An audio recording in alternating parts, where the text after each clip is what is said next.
What is backward design and alignment? Alignment and backward design are instructional strategies paramount for successful course design. An alignment is a condition in which all the pieces within a group or relationship work together.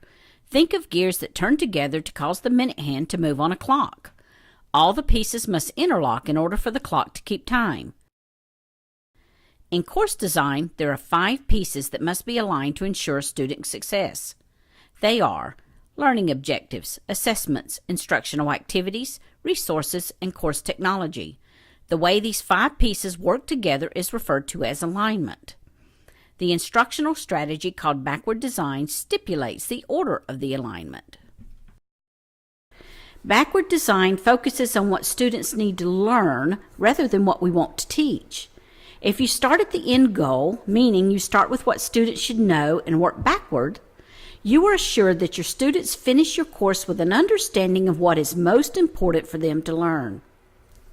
Once course objectives are established, you must next decide on how you want to assess the student's ability to successfully complete the objective. In order for the objective and the assessment to be aligned, they must work together.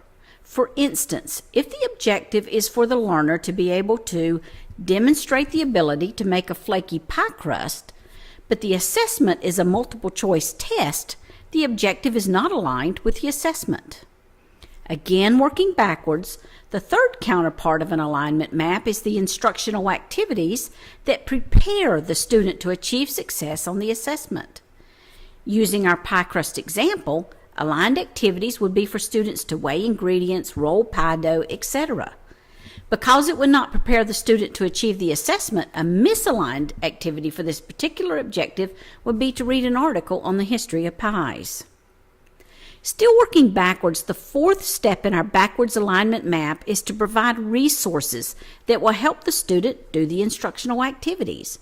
For instance, in order for a student to make a flaky crust, you may assign text to read and pie crust demonstrations to watch to prepare them to successfully complete the activity. Lastly, if you use technology in your course, it must also align. Using our pie crust example, technology such as a word processing program requiring a student to write a paper would not align with this particular objective, but a video demonstration of the student making the pie would.